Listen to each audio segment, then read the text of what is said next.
Goiás is a state in Brazil, pronounced Goiás. In the center of one of its small tourist towns, a wooden bar breathed out voices and the smell of home-cooked food.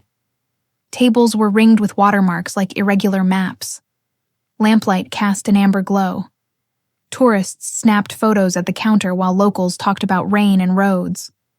Floating through the room was the rumor everyone knew. The fastest man in the world lived here.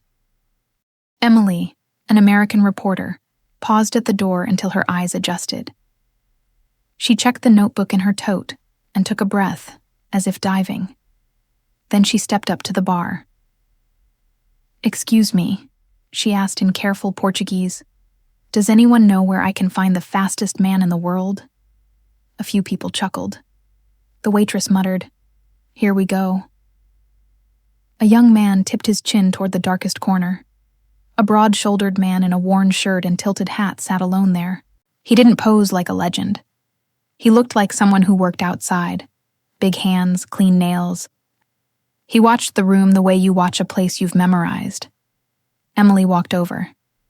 "Are you John?" He lifted his eyes slowly, a short smile. "That depends. Who's asking?" She introduced herself. The trip, the paper, the pitch. Separate myth from fact. He listened, then shrugged. "I don't do interviews. That's not my thing. I'm a guide. I take people to see beautiful places." "That's it." "Then guide me," Emily said steady. "I'll hike. You show. We talk as we go. No mic, no camera." He weighed the offer.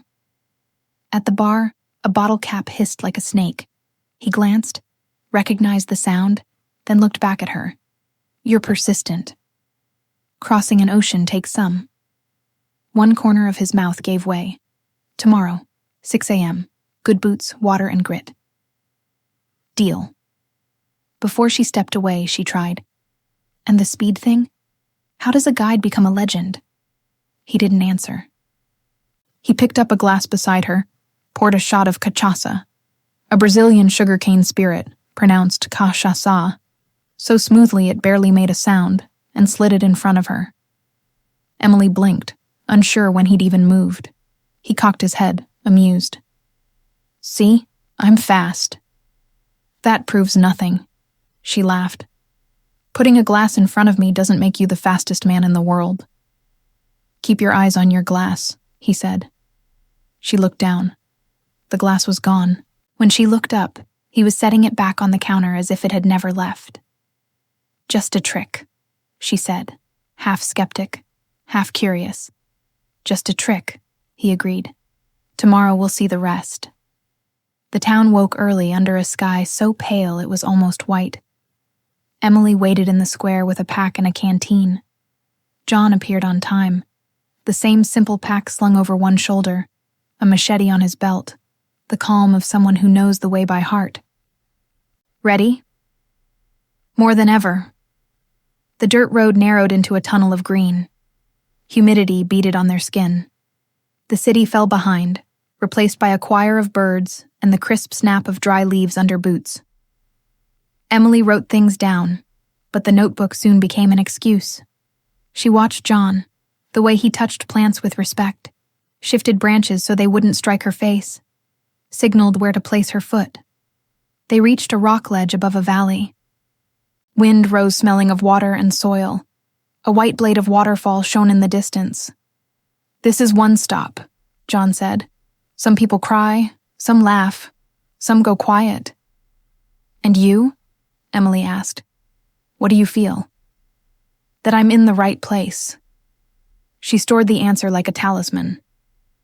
The path funneled between twin slabs of stone where the wind played a flute-low note. John named trees, pointed to tracks, showed her a trembling nest like a beating heart. Emily asked a lot. He answered without showing off. They split fruit. He picked the ripe ones with his thumb. "How do you know what's safe?" she asked. "The forest tells you. You just learn to listen." Clouds arrived bluntly. A cool wind swept the trail, carrying the metallic smell of rain ahead of the first drop. John raised his face, expression shifting. We go back, now. But Emily glanced at her watch, the trail, her notes. It's early. When the rain hits here, everything changes. Rock turns to soap. A gentle creek becomes a chute. Better to head back with daylight. His certainty felt like the forest's own. Emily swallowed her frustration like medicine. Okay, you know this better than I do. The return was quick, but never reckless. He went first, testing the ground with his boot, offering a hand on descents, anticipating stumbles. In a tight stretch, he extended his arm without looking. She took it. His palm was warm and rough. The contact lasted only as long as needed and lingered like a fingerprint. They reached town with the first fat drops stippling the ground. Emily smiled sheepishly. Okay, you were right. I'm almost always right in the bush, he said, a dry humor that made her grin.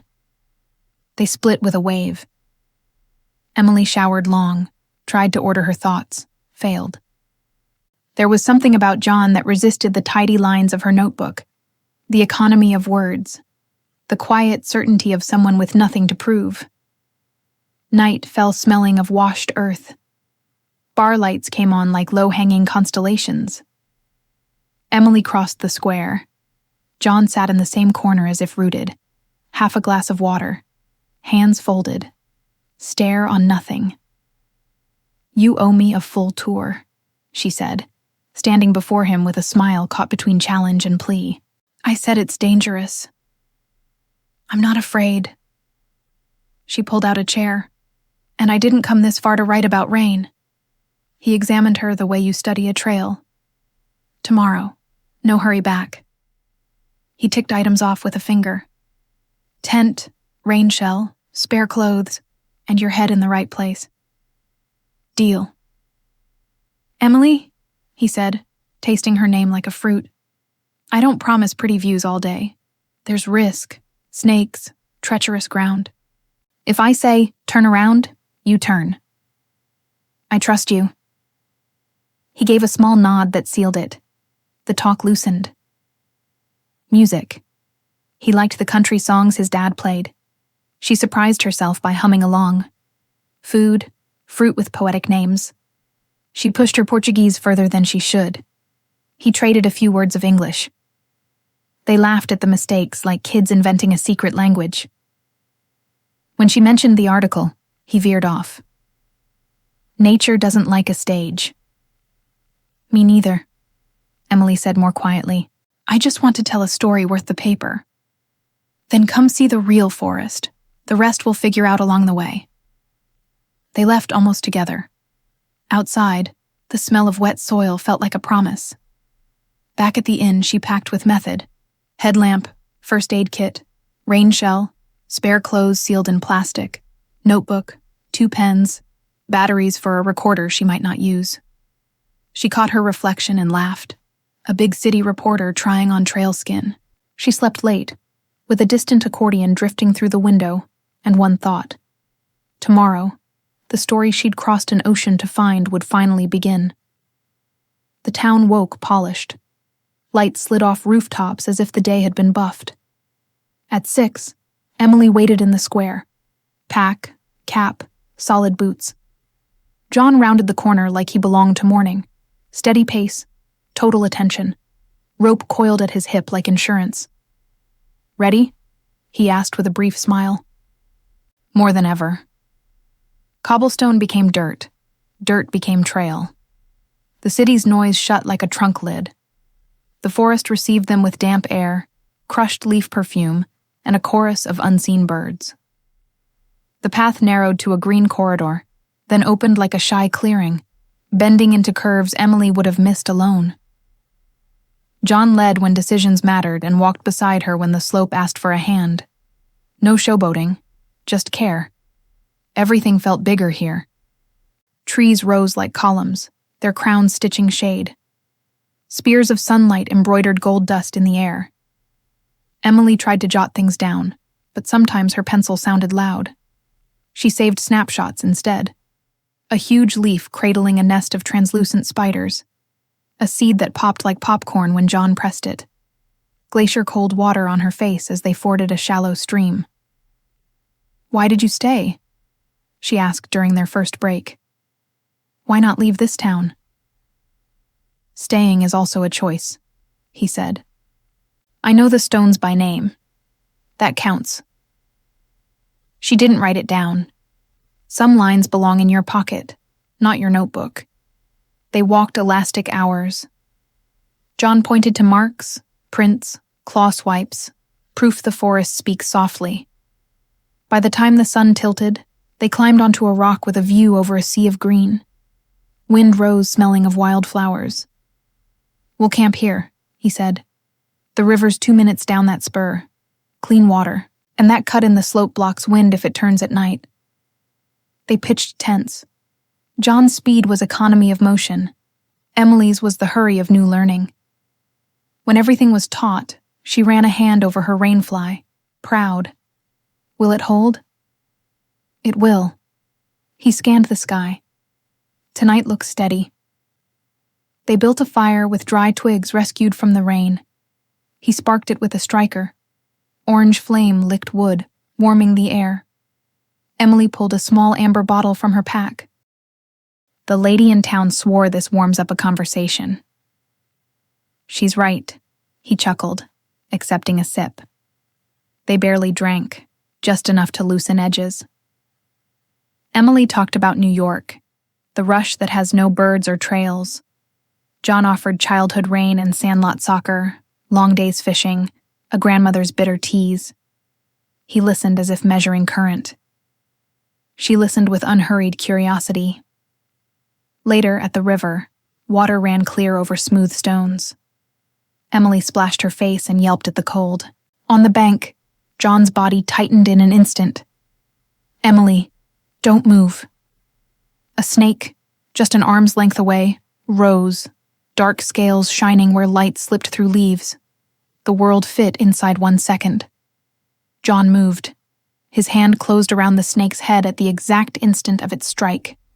His body turned, and, without cruelty, he flung it back into brush.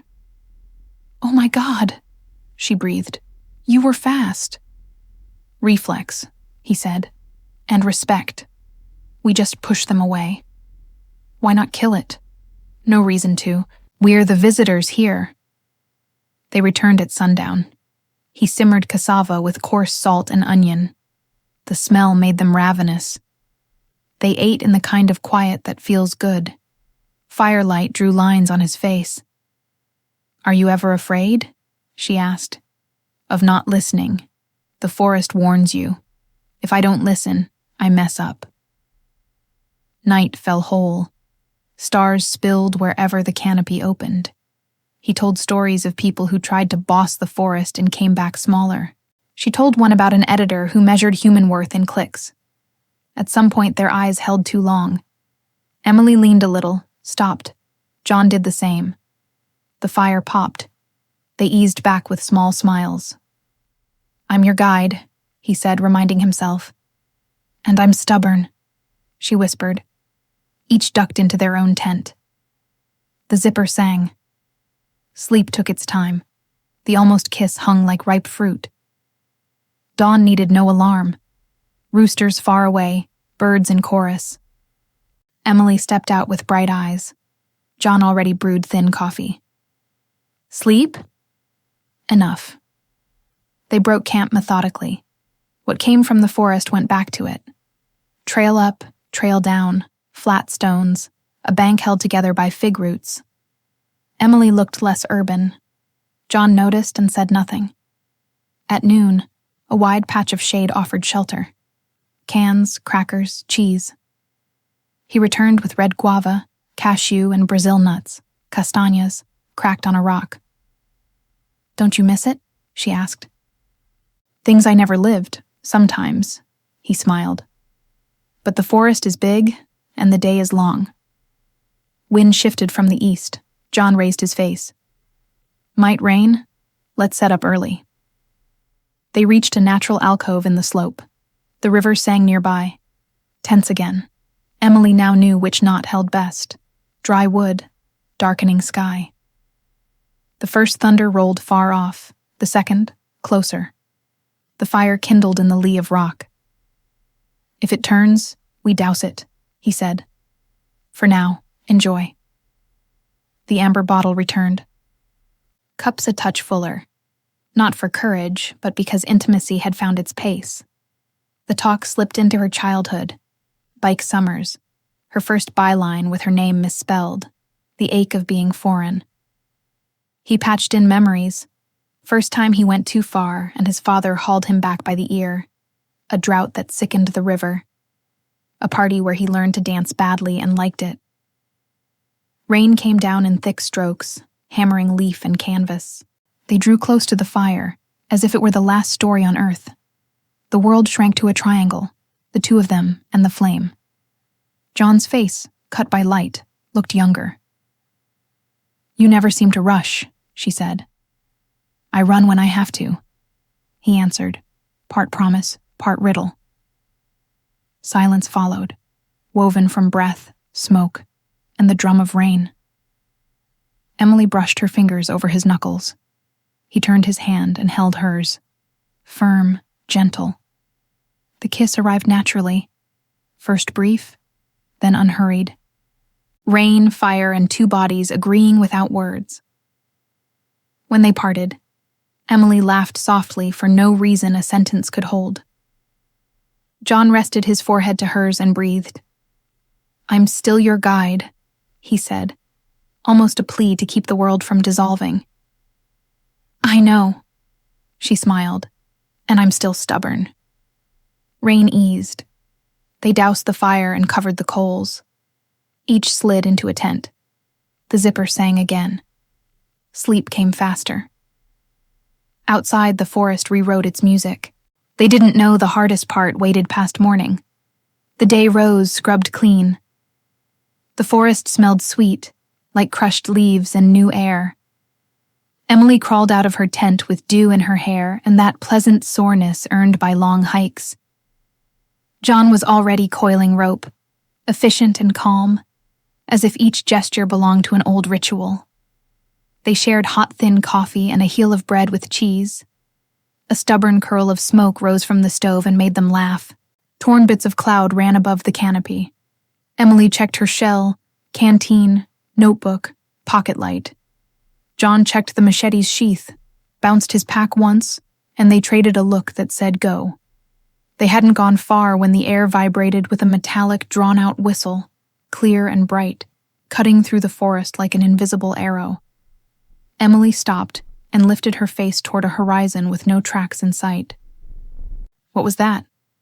"A tourist train," John said, casual, as if pointing at any tree. "It cuts through the bush a few kilometers from here. The sound carries in this kind of quiet." "Got it." She took the fact the way you take wind.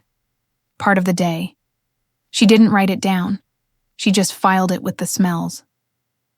The sound faded, and the forest reclaimed its own music, leaf and twig, and the soft machinery of insects.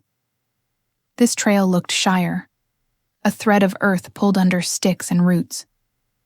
John went first when the brush needed opening, came alongside on slick bits, and sometimes paused just to listen.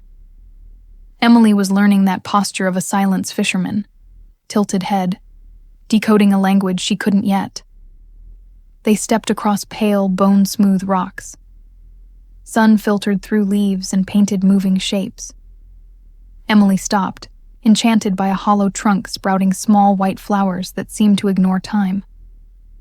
John smiled, pride quiet as if showing his home without talking about it. Farther on, they found a rill cutting the dirt, hopping stone to stone until it made a shallow pool. The water was so clear it looked like it floated. Emily crouched, rinsed her face, nerves waking under the delicious cold. "Let's pause," John said. "Good shade, good water. The trail tightens from here." She nodded and sat on a smooth rock. She slid off her pack, reached for her notebook, and on impulse the little amber bottle. She didn't drink, just traced the glass, remembering a soft laugh by a fire. John took 2 minutes down a side spur to grab fruit, the way a person does when a forest is a pantry they grew up in. Left with the pearl of water, Emily realized her bootlace had loosened. She bent to tie it, hand braced on her knee. That's when she heard a hiss that wasn't wind or water, low, intimate, almost inside her ear. Her body stiffened before she even turned. The hiss dialed up a notch. Very slowly, she lifted her eyes and saw, closer than an arm's reach, a snake uncoiling behind a carpet of leaves. Dark scales caught the light where it slipped through the canopy. It wasn't small.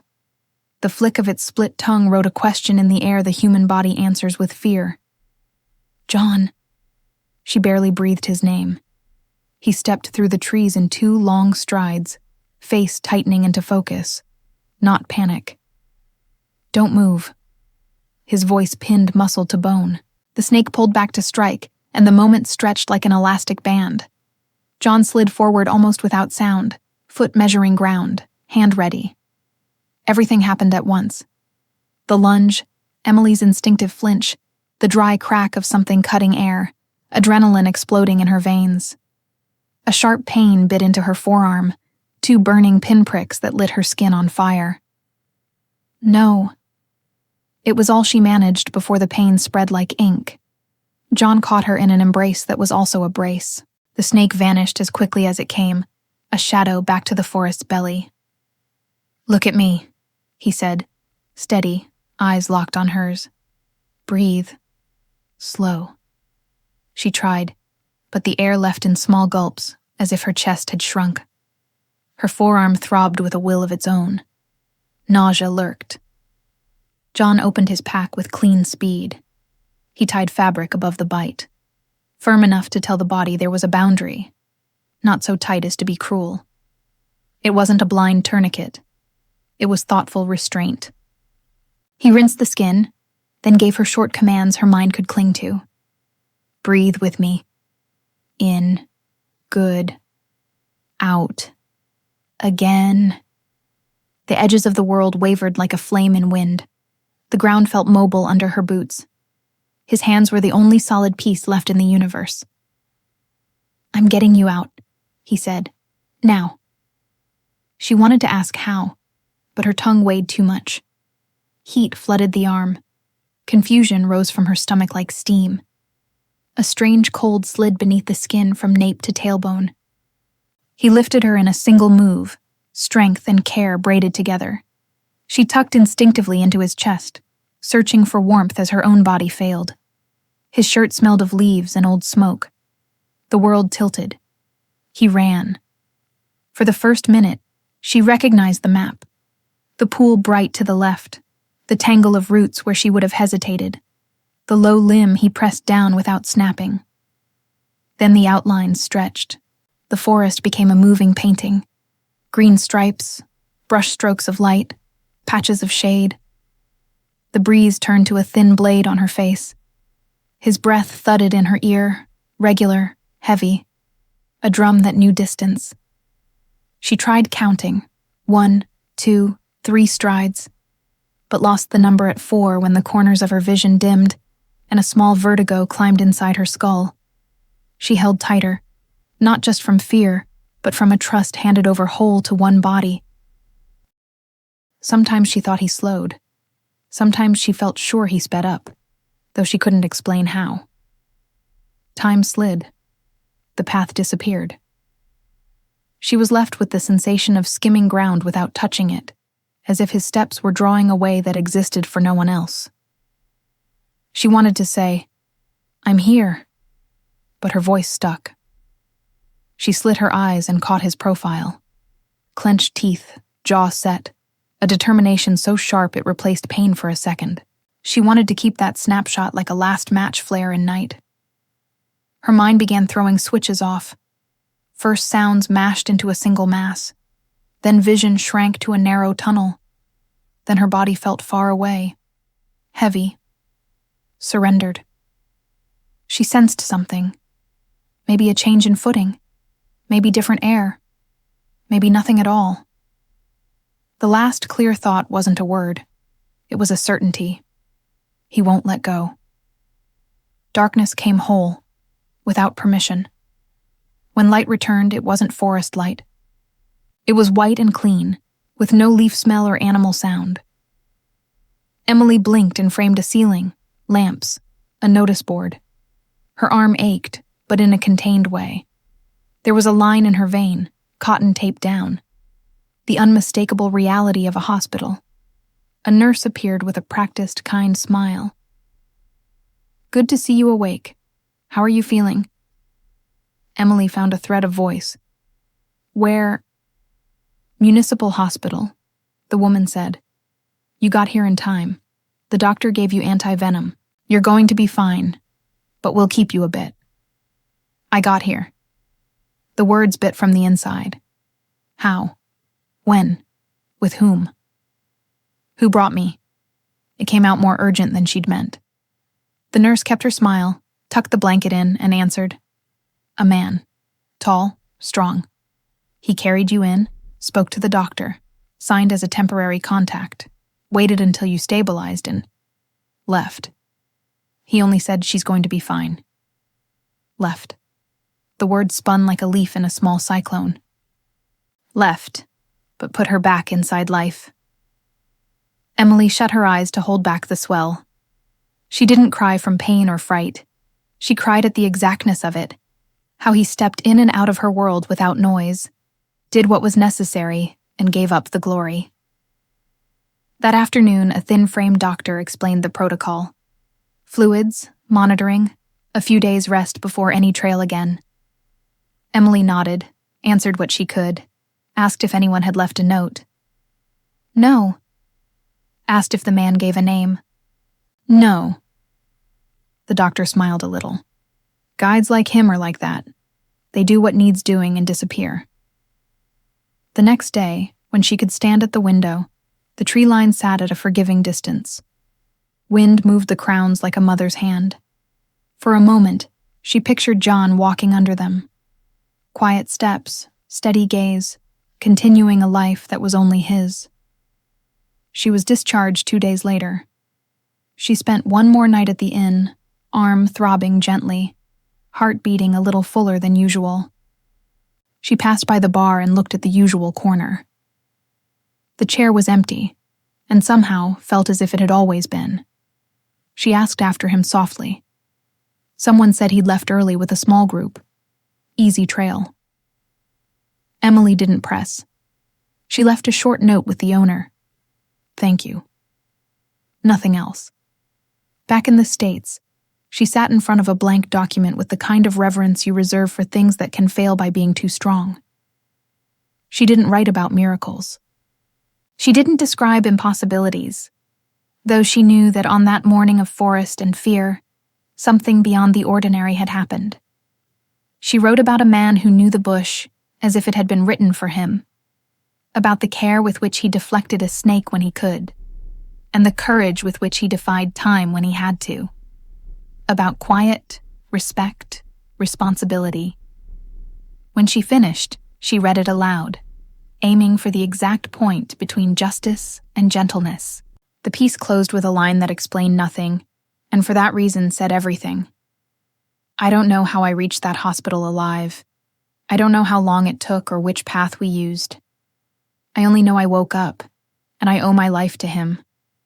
That day, in the heart of the Brazilian bush, John was and will always be the fastest man in the world." She saved the file, rested her forehead against the cool edge of the desk, and without noticing, smiled. On the far side of the ocean, somewhere green she could now name with her eyes closed, a man was coiling ropes, dousing coals, and listening to the forest say, in a voice the world hasn't learned yet, everything he needs to know.